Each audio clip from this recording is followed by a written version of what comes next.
Hi everyone, so this video that I've made for you is my top 10 tips for minimalists or people who are thinking of applying a minimalistic approach into their life.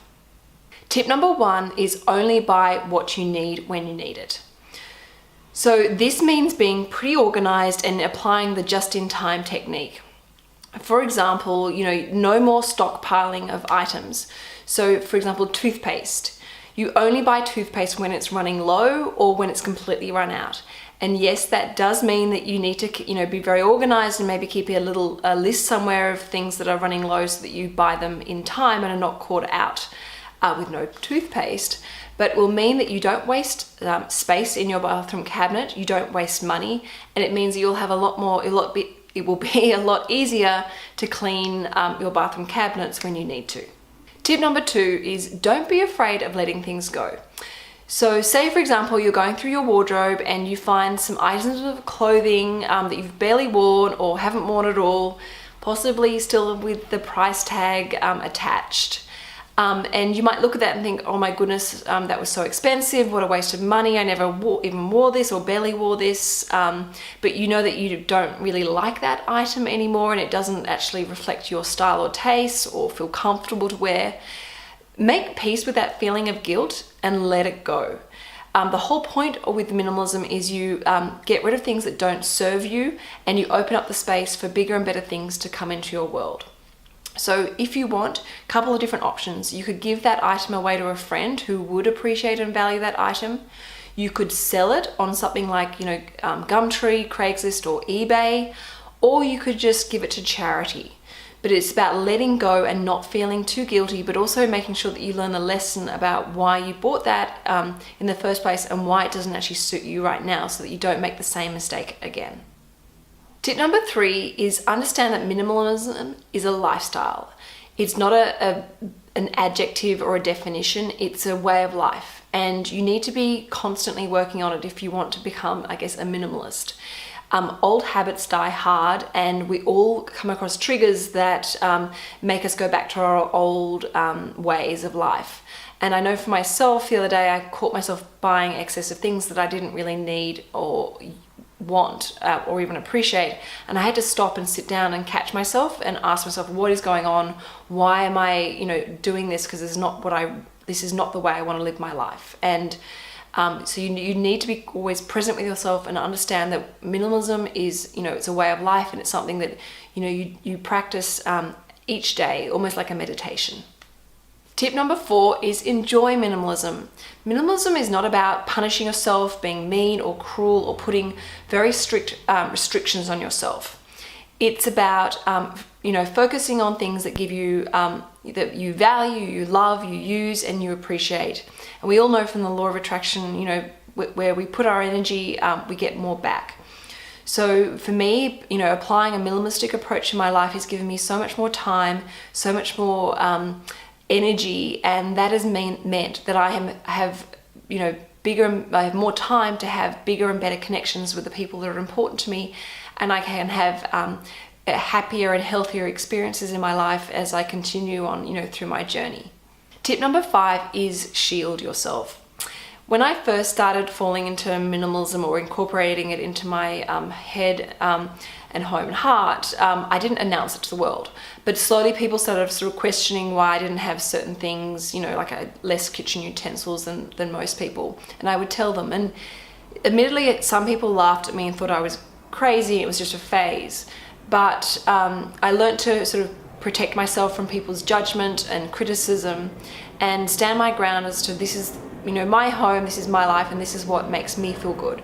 So you do need to be careful that you don't get impacted by people maybe judging you for this way of life. This is your life, and this is only you decide how you want to live it.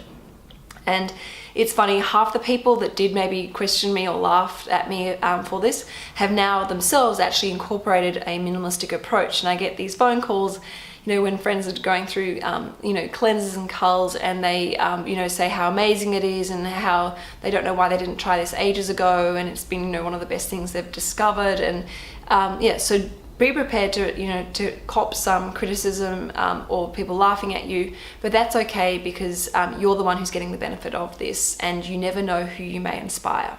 Tip number 6 is understand your limits. There are going to be parts in your life where you simply cannot apply a minimalistic approach.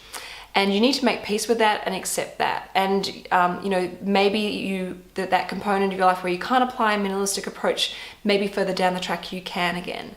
But that's okay. We can't be, this is not about us, controlling ourselves, but it's about, I guess, living within our means and understanding that what our lifestyle involves and what is important to us. And a classic example for myself is makeup. I have always loved makeup. I love what makeup does to enhance beauty, but I've never been a huge cosmetic consumer. However, because I now am doing YouTube videos and some television work and photography work, I've had to purchase a lot more makeup than I would normally have. And initially I felt incredibly uncomfortable around this because I didn't feel like it was authentic to who I was and my message about minimalism. But then when I sort of sat down and looked at it in more detail and understood that actually this makeup was actually a tool in my life, it was adding value, it was, and it enables me to create different looks from a creative perspective in my life, and it actually is something I really enjoy doing, then that was okay. And by no means does that mean I go absolutely nuts and spend thousands and thousands of dollars on makeup and fill my bathroom cabinet with 500 lipsticks.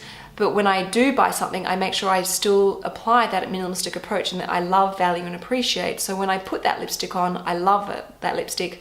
I love seeing it in my bathroom cabinet, and I appreciate, what it does to my lips or my face or the way I'm presenting myself that day. Tip number 7 is open your mind and your head and your heart to the way minimalism applies in your life. Initially, when most people lean into minimalism, they start with their home. They do a big cleanse of their wardrobe or, their house. And that's great. And it's a really good way to start to apply minimalism and feel those immediate benefits. But it doesn't just stop there. You can apply minimalism to so many different components in your life. For example, you can apply it to food in simplifying, the food that you put into your body. Eating more whole foods, which obviously your body will most likely give you more energy and thank you for. You can also apply minimalism to your finances. And if you haven't already, you can watch my video on money and minimalism, which is probably one of my most popular videos. But again, there are a lot of benefits to come from simplifying the way that you use money in your world. Another one is, applying a minimalistic approach into your commitments, both professionally and personally. Not overloading your weekends with, so many activities and events and functions, just picking a few key things that you really want to do that weekend and enjoying them instead of running around like a headless chicken, trying to, please everyone and be there for every single function and, end up exhausting yourself. And even from a work perspective, if you're feeling a bit stressed and overwhelmed with work, learn to say no to taking on extra projects if it's not going to serve you and you're not going to be passionate and enjoy working on those extra commitments.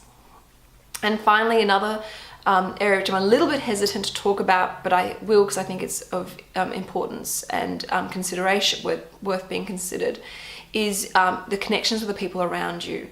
For myself, I would much prefer to have, a small group of amazing friends who I absolutely love, appreciate, and have an incredibly deep and grateful, connection with, where we inspire each other, we support each other, we protect each other, than rather having like a group of, say, 50 or 60 average friends. I focus on very much on quality quality over quantity. Because that's what works for me in my world, and as it helps those friends help support me through, challenges that I might be going through. Tip number 8 is, with sentimental stuff, take a photograph. When I went through some of my cleansing culling process, there were things that I found that were very sentimental, but I did want to let go of. And so for those things, I took a photograph. And an example was my old dog Alfonso. I found his dog tag with my mobile number, and this dog meant so much to me. When he died, it was absolutely heartbreaking. I had so much trouble processing the pain from that. but I found his collar. So what I did was I took a photograph of it, I put it on my personal Instagram account with a little bit of a memory about Alfonso, and I then buried that dog tag in my garden. So, you know, that might be something that helps you get rid of or let go of sentimental things without disrespecting or dishonoring the memory of those things. Tip number 9 is honor the process. So when you're going through a detox, a cull, a cleanse, you know, a throwing out phase, learn to be present during that moment. When I have gone through minimalism challenges, the days where I've, you know, not tried to rush through it, but actually calmly go through things, I've had so many lessons that have come up, self-discoveries, realizations, messages that have really helped me grow as a person, understand more about my own personal values and authenticity. And it's been a very, I guess, powerful and uplifting and enlightening experience. So for the times where you can afford to take your time in going through that cleanse, learn to try and be as present as possible and listen to what comes up, because it also can be a very cathartic experience. Tip number 10 is lean in. Minimalism is not for everyone, and not everyone feels the same benefits that I do or other people may do. You know, so try applying minimalism, maybe just attack one cupboard, or maybe go through one drawer or one component in your life. Maybe start with your wardrobe.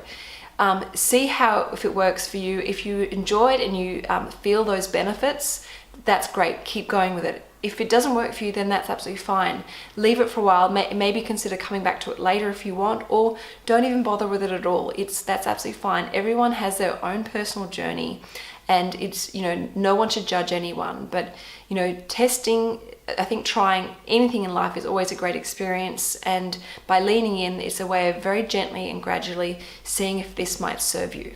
Anyway, that's it for this video. As always with my videos, I hope they've had, you know, help you in your life and in your journey. If you haven't already, please make sure you subscribe to my channel. You can also subscribe to the official SugarMamma website, and you can follow me on Instagram at SugarMamma.tv. I will see you next week on Monday for Money Monday, and on Thursday night for Lifestyle Love. But ciao for now, and I'll see you then. Bye.